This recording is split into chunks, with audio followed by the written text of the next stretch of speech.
Mountaineer fans, let's get ready for some football. Team strategies and upcoming Big 12 action. From Morgantown, this is the Neal Brown Show.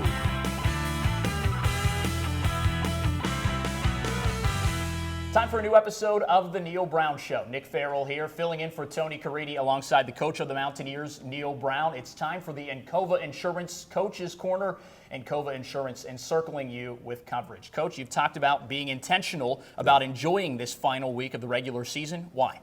Well, it's Thanksgiving week, and football and Thanksgiving go together. And this is the last week for this 2019 football team, and I think it's really important that we enjoy being around each other, and we finish this in the right fashion, and we send our seniors out the right way. We honor them, but we also, this can be an important building block for the future of our program going into the offseason. For 22 players, a final home game last week at Milan Puskar Stadium. Memorable moment for players and families. But this, too, the final game of the regular season, an opportunity for another memorable moment for those players. For sure. This is the game that they'll really remember because for all of them, it's their last collegiate performance, but also for many of them, their final football game of their career. And this will be a game that they'll always remember. And we've really gone out of our way this week to really honor those guys, and we call it the Senior Salute Week. So we've been saluting those guys and what they've meant not only to our program, but to some of the younger guys in our program individually. What have they meant, Coach, specifically in terms of leadership? You've got a bunch of guys here that, as you've said, they didn't ask for a coaching change, but they stuck with the program and continued to lead a group through a transitional year. Impressed by that. Yeah, for sure. If you look at it, I think Colton McKivitz is a guy that he has set the standard for years to come on what the expectations are in our offensive line room for how physically he plays, how hard he plays, how he prepares in the weight room, how he prepares in film study.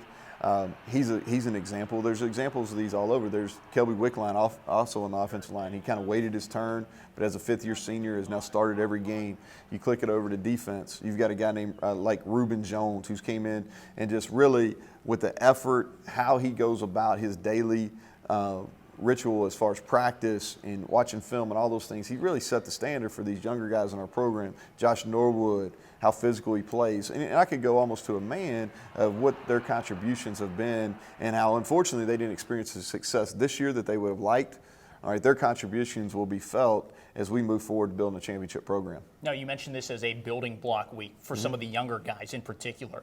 How is this a building block week for them as they wrap up the regular season? Well, if we can win this football game and head into the offseason with a win, winning makes everything better. And you go into the offseason with renewed enthusiasm, excitement about carrying over, winning 2 out of your last 3, going into the 2020 offseason, which is going to be critical for the development of our football team.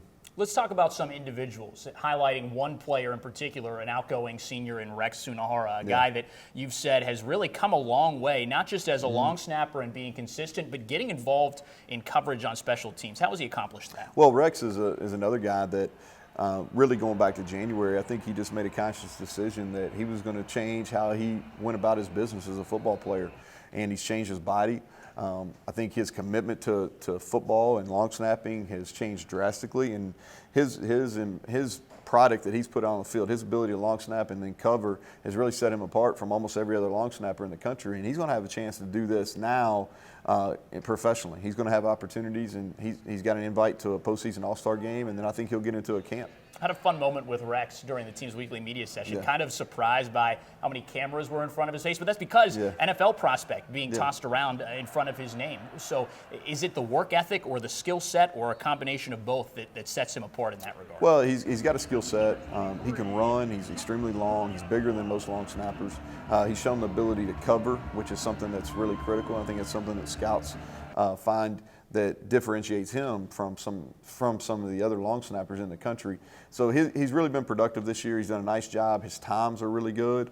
And so I'm excited about him. I'm excited about him finishing strong and then his prospects moving forward at the next level. Let's discuss some of the younger guys, Coach. Jeff Pooler's a guy who has come on strong the last couple of weeks, 16 total tackles this season, but 11 in the last 3 weeks. Why is he seeing success up front now?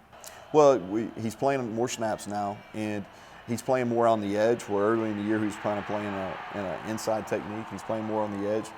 His body, he's lost some weight. He's quicker off the ball. I think he's got a better understanding of what we're trying to do defensively with some of our line movements. And he's playing with great effort. And his last 3 football games been highly productive. What about Kerry Martin, West Virginia native, filling in for injured safety Josh Norwood? Got the start against Oklahoma State. Time for the team lead in tackles. Impressed by what he put out that game? I really am impressed. I'm impressed how he's going about his growth throughout the season. You're talking about a kid that really didn't play defense in high school, was a quarterback at Capitol High School, and for him to come and gradually improve as we go through the season, and then make his first career start versus a nationally ranked team, and playing against the best running back in the country, in my opinion, and to get to lead our team in tackle, be second in tackles is really impressive for him, and I'm excited about his future here.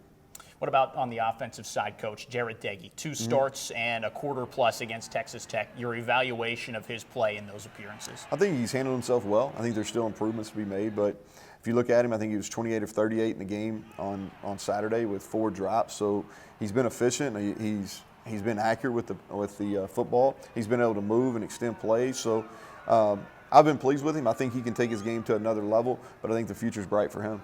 Regular season wrapping up at the end of November, but still, Coach, a very important couple of weeks in the lead up to National Signing Day. Give us a glimpse of what goes on in the lead up to December 18th. Well, the contact period starts on December 1st, and until December 14th, it's open contact. So that means that our staff and myself will be out on the road visiting, doing in-home visits, visiting schools with the 2019 prospects, guys that we hope to sign on December 18th.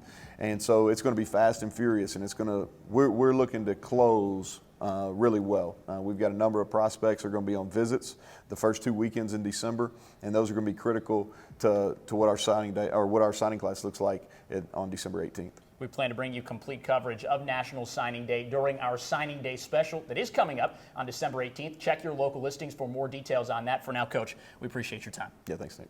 We'll be much more coming your way this week on a new episode of The Neal Brown Show, including conversations with co-offensive coordinator Matt Moore and defensive coordinator Vic Koenig. You don't want to miss that, so stay there. The Neal Brown Show continues in a moment. The Neal Brown Show is sponsored by Encova Insurance, encircling you with coverage.